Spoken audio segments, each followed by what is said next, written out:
Social Security warning and what it means to you. Hey, it's Brian from the Economic Report. Thank you for joining me today. And I've got some really important news to share with you from Rand Paul, who is really a Washington insider who has some really big thoughts about Social Security. And of course, we know that 67 million Americans depend on Social Security for a few reasons. One, because they paid into it, but number two, it's part of what we call here in the West a dignified retirement. Now, of course, if you're 45 today and maybe just thinking about what retirement might look like, or you're 55 years and up and really contemplating what the next phase of your life looks like, or maybe you're 65 and over and you're really at a point where you're planning on keeping Social Security as part of your day-to-day operations, you're not going to want to miss today's episode. So what Social Security means to many of us is our retirement, our future, and our overall livelihood. So you're really going to want to pay attention to these quality of life issues in this episode. So all that we ask for is a like and a subscribe, and please leave your comments in here below because I do respond to every single one of those, and there's no question about it. You're going to have some actionable advice that comes out of this video that I think you're really going to find helpful. Some of the things we're looking at today are fear-based, and maybe we should address those first and foremost because this is really what catches your attention, right? So fear number one is that maybe, just maybe, Social Security won't be around there for me. And let's face it, by 2033, Social Security is supposed to be insolvent, right? And so that's a huge issue. Of course, another issue that people are very concerned about is the prospect of the retirement age for Social Security being raised to like 70 years of age. And I don't care any way you look at it, 70 years is kind of far along to really enjoy that retirement, right? After all, you've paid into it. And maybe the one that we should pay the most attention to is the cost of living adjustment, right? Like fear number three is, what if the money you're getting in Social Security has not kept up with inflation, so the buying power of the dollar has actually gone down and your check still looks like a lot of money, but in reality, its buying power has been crushed by inflation. So what do we really want? Some of the things that we really want inside of our retirement is dignity, security, and maybe most of all, not to be a burden to anybody. That's including our kids. After decades of work, it's a reasonable expectation that you should have security. So this aspiration is that we want to have a dignified retirement, and on top of that, we want freedom and the ability to go out and join the golden years of our lives. That's a reasonable expectation. That's why these debates matter a ton, and they're not just debates, they really are making decisions about what the future of our lives look like in our golden years. So how do we ensure that we have enough to retire on with dignity?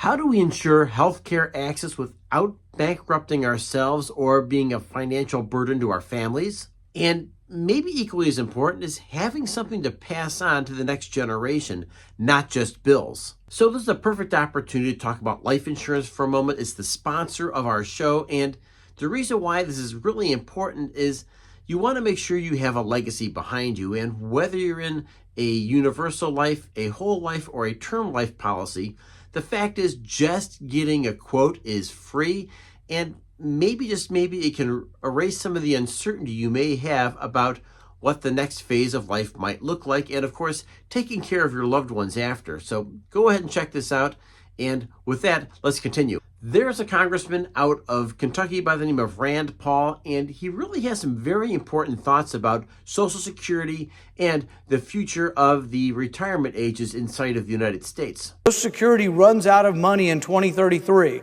When it runs out of money, everybody gets 20 to 25% less. One of his thoughts is to raise retirement age to 70 for Social Security. And maybe it's an important idea to consider because let's face it, maybe people can retire prior to that if they have investments saved up, they have a side business, or maybe they have a business that's being run by a family member, and maybe that applies to you and makes perfect sense.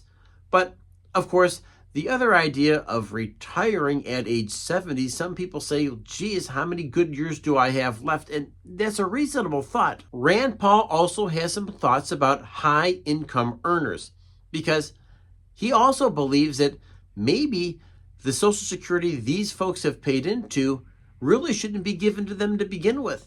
If you think about it, if you have $8, $9, $10 million in assets and you have a comfortable income already flowing in, do you really need Social Security, or are those funds best spent on people who really need them? That's reasonable, and that, of course, takes a look at income levels when it comes to Social Security. Of course, there's some additional thoughts here as well, because along with Social Security, part of our retirement years takes a very close look at Medicare as well. And we want to make sure those funds are solvent as well, because everybody, whether you're on a pension or not, relies on some form of Medicare. Rand Paul's argument is very simple, that debt plus entitlements really create a situation that is unsustainable and really needs to be addressed in the here and now, as opposed to kicking the can down the road further. So what does this mean for markets and inflation? Well, they're really important places to look, because we need to take a look at where our Social Security monies are actually invested. And I'm here to tell you, they are not invested in the stock market. We get a menial return as opposed to something that could maybe be pegged to stock market returns. So that's an area to take into consideration. Of course, right now, if you have anything else on the side to supplement your Social Security, well, that should or could be tied to the markets, and whether it's a pension, whether it's a 401k plan, maybe you have something different, and those things really do help out a ton. And of course, the 800-pound gorilla really is inflation. The value of a dollar is constantly ebbing away, and of course, the more they print, the less it's worth. And if you're a little worried about the deficit, I am too.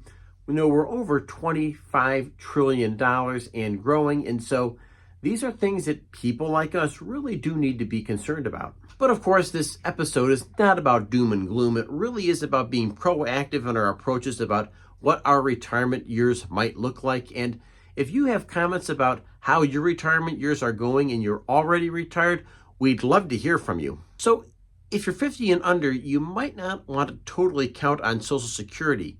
Not that it's not going to be there, but it might not be there and might not be as big or as helpful as you think. And of course, if you're nearing retirement, this is another thing to take into consideration. What does your assets look like, and can you afford to retire, number one? And number two, what other types of cash flow do you have coming in beyond Social Security? It's a great question to ask, and you want to get serious about this. And of course, like many of us, we're really close to our retirement years. We want to make sure that we have some kind of a supplemental income there just in case we need it. Of course, many of us already have additional incomes coming in because we do have some kind of a side hustle, and it's really important to pay attention to. And one of the biggest things I wanted to do in this video is go ahead and make sure that we're aware, not surprised by this one day that it creeps up on you, but instead you're thinking long term, not out of fear, but out of thoughtfulness and planning about what the world looks like ahead of us that we might not completely understand nor see, not yet. So what part of Rand Paul's warning is all about is maybe a reality check. And reality checks are very helpful because they force us to face the future and maybe some of the uncertainties that the future might have for us. And of course, the other part of the equation is planning, because we can always plan and not just sit there and rest on our laurels. We know that a future and a different future awaits us, and it's not going to be our parents' nor grandparents' retirement. So let me ask you, should the retirement age go up to 70? And if it doesn't go up to 70, what kind of changes do you recommend? What do you want to see, and what recommendations would you make to the government if you had any kind of influence? And also, what's your strategy? What's your plan? And what are you currently doing to beat the system? Because I know I've got some really sharp people who watch this channel, and without a doubt, your insights matter, and they matter a ton. Hi, I'm Brian at the Economic Report. Thank you for joining me, and I want to remind you and make sure you are liked and subscribed, because your insights and thoughts really do matter. I respond to every single comment that I can, And if I can remind you all of one thing, it's the fact that the biggest battle we're fighting every single day is the one between our ears. So for our thoughts, our actions, and our attitude, you've got this. Together, we all have this. The ER report, where DC politics, Wall Street economics meet the Main Street here, right on this channel. I'll catch you next episode. Thanks for joining me.